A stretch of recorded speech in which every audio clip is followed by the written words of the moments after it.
श्री राधे राधे प्रिय दर्शकों, आपके अपने चैनल पर मैं आपका हार्दिक अभिनंदन करता हूं। मित्रों, मैंने पिछले एपिसोडों में सत्संग के बारे में आपसे चर्चा की थी। मित्रों, परमपिता परमेश्वर से जुड़ने के लिए सत्संग से जुड़ना अति आवश्यक है। और मित्रों, सत्संग से जुड़ने के लिए मैंने कई चीजें बताई थी पिछले एपिसोड में, जैसे कथा भागवतों में जाना, मंदिरों में जाना, पूजा पाठ करना, साधु संतों का संग करना और मित्रों धार्मिक ग्रंथों का अध्ययन करना। मित्रों, धार्मिक ग्रंथों में जैसे रामायण है, महाभारत है, श्रीमद् भागवत पुराण है, ये सारे ग्रंथ हैं। मित्रों, आज मैं आपसे श्रीमद् भागवत पुराण के बारे में कुछ चर्चा करूंगा। मित्रों, श्रीमद् भागवत पुराण, इसमें भगवान श्री कृष्ण समाहित हैं। एक तरह से यह भगवान श्री कृष्ण का ही रूप है। मित्रों, श्रीमद् भागवत पुराण जो हमारे धार्मिक एवं सनातन धर्म में जो वेद पुराण है, 4 वेद हैं, 18 पुराण हैं, उन 18 पुराणों में भागवत एक महापुराण है। मित्रों, आज मैं अपने इस एपिसोड में भागवत के बारे में कुछ आपसे चर्चा करूंगा। मित्रों, एक बार माता पार्वती ने भोलेनाथ से प्रार्थना की कि हे भोलेनाथ, आप मुझे अमर कथा सुनाओ।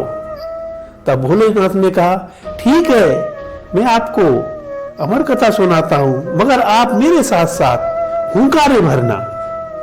तो मित्रों, इस प्रकार महाशिव जी ने अमर कथा सुनाना शुरू किया। माता पार्वती हुंकारे भरती रही और अमर कथा सुनती रही। मित्रों, आपको पता है, जब कोई भी कथा भागवत में जाते हैं, बैठते हैं, तो निद्रा अवश्य ही आती है। तो माता पार्वती को भी कथा सुनते सुनते नींद आ गई। मगर मित्रों, हुंकारे की आवाज बराबर चलती रही।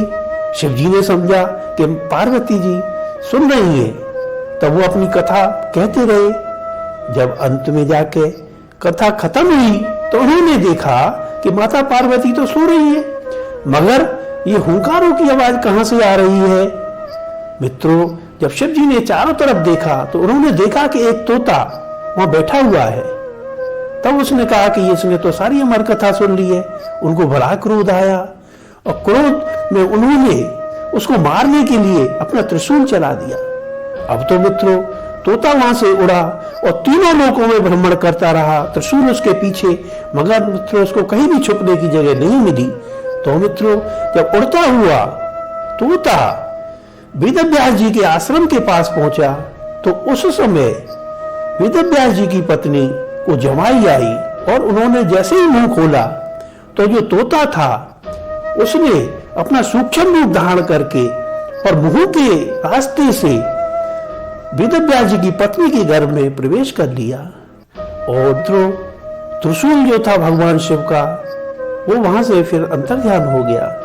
मित्रों, वो त्रिशूल के डर की वजह से वो तोता बाहर नहीं निकला। कई साल निकल गए मगर उसका जन्म में नहीं हुआ। तब एक दिन वेदव्यास जी ने कहा कि आप कौन हो और मेरी पत्नी के गर्भ में से क्यों नहीं बाहर आ रहे हो, आपको जन्म लेना चाहिए। तब मित्रों, उन्होंने कहा कि मैं अब तपस्या कर रहा हूं, मैं भजन कर रहा हूं, मुझे डिस्टर्ब मत करो। तब मित्रों, जब 12 साल पूरे हो गए तब वेदव्यास जी ने फिर पुनः प्रार्थना की कि आप अपनी माता को क्यों कष्ट दे रहे हो, आप बाहर आ जाओ। तब जो तोता था जो शुक जी के रूप में थे वो, तो मित्रों उन्होंने कहा कि मैं बाहर नहीं आऊंगा, क्योंकि जब मैं बाहर आऊंगा तो मुझे सांसारिक माया व्याप जाएगी, मैं यहाँ भगवान का भजन कर रहा हूं। तब वेदव्यास जी ने कहा, ठीक है, मैं आपको वचन देता हूं कि आपको ये सांसारिक माया नहीं व्यापेगी। तब सुखदेव जी ने 12 साल की उम्र में और जन्म लिया, और जैसे ही उन्होंने जन्म लिया तो जन्म लेते ही वो 12 साल के बच्चे की तरह हो गए और जंगल की तरफ चल दिए। मित्रों, वेदव्यास जी पीछे पीछे जा रहे हैं, सुखदेव जी आगे आगे जा रहे हैं। तो मित्रों, तो सुखदेव वेदव्यास जी ने कहा कि बेटी रुक जाओ, कहाँ जा रहे हो? सुखदेव जी बोले कि पिताजी, मैंने आपको पहले ही कहा था कि मेरे को संसारिक माया नहीं व्यापनी चाहिए, तो मैं जंगल में जा रहा हूँ, वहां तपस्या करूंगा, भगवान का भजन करूंगा। तो वेदव्यास जी ने कहा चल ठीक है। इस तरह से वो फिर तपस्या करने के लिए जंगल में चले गए। उन्होंने मित्रों घोर तपस्या की, और घोर तपस्या करने के बाद जब वो वापस आए तब उन्होंने सर्वप्रथम जो ये कथा उन्होंने शिव जी से सुनी थी, अमर कथा जो शिव जी से सुनी थी, वो उन्होंने सबसे पहले राजा परीक्षित को सुनाई। तो मित्रों, आपको पता है ये अमर कथा क्या है? मित्रों, यही महाभागवत पुराण है। इसी को भागवत पुराण कहते हैं। ये जो अमर कथा है, जो शिव जी ने पार्वती जी को सुनाई थी, मगर शुक जी ने तोते के रूप में पेट में जो सुनी थी, वही भागवत है। मित्रों, इससे बड़ा कल्याण होता है भागवत के सुनने से। मित्रों, जब कभी भी मौका मिले आपको पंडाल में जाकर या कहीं भी भागवत का अवश्य श्रवण करना चाहिए। इससे मोक्ष की प्राप्ति होती है। तो मित्रों, इस तरह से यदि आपको ऐसा मौका ना मिले, आप ना जा पाओ, तो एक टीवी के माध्यम से आपको अवश्य ही भागवत का श्रवण करना चाहिए। मित्रों, भागवत पुराण के सुनने से कल्याण हो जाता है और मोक्ष की प्राप्ति होती है। परमपिता परमेश्वर से जुड़ने का एक ये साधन है। मित्रों, जब भी आपको मौका ले, भागवत का अवश्य ही श्रवण करना चाहिए। भागवत का घर में रखना भी बहुत शुभ होता है, बहुत ही कल्याणकारी होता है। अच्छा, तो मित्रों, अब मैं आपसे आज्ञा चाहूंगा और अगले एपिसोड में मैं आपसे एक नया विषय लेकर दोबारा मुलाकात करूंगा। मित्रों, यदि आप मेरा वीडियो देखना चाहते हैं तो आप मेरे चैनल को अवश्य ही सब्सक्राइब करें और बेल का बटन दबाना ना भूलें। और हाँ मित्रों, मेरे एपिसोडों को अपने मित्रों से, स्वजनों से अवश्य ही शेयर करें। अच्छा, तो मित्रों, मेरे साथ प्रेम से राधे राधे तो बोलना ही पड़ेगा। श्री राधे, धन्यवाद, राधे राधे।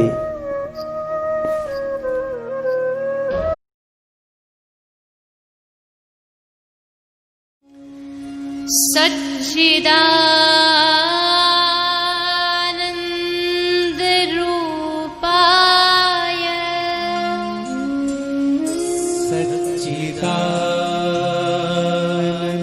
सच्चिदानंद रूपाय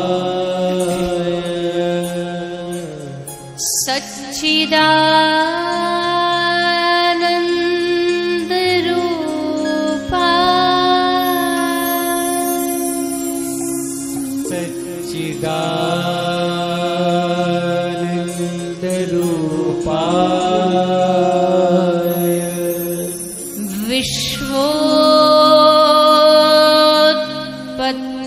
विश्वोत्पत्त्यादि हेतवे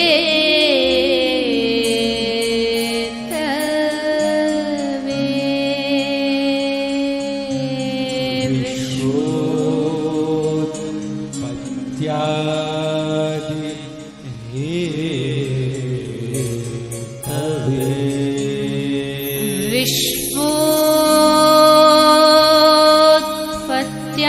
विश्वोत्पत्त्यादि हेतवे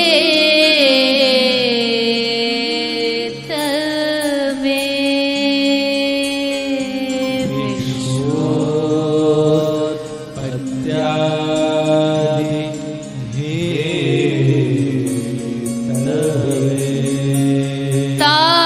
तापत्रय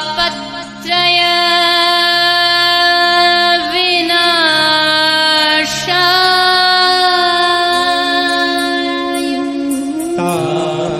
तापत्रय विनाशाय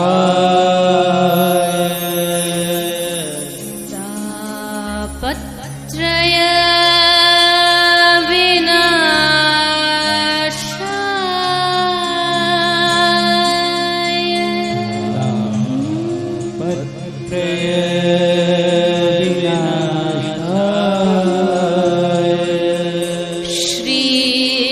श्रीकृष्णाय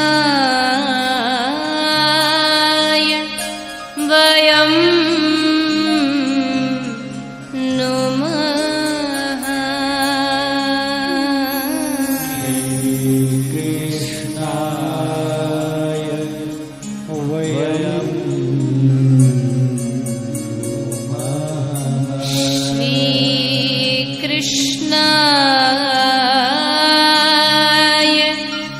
वयं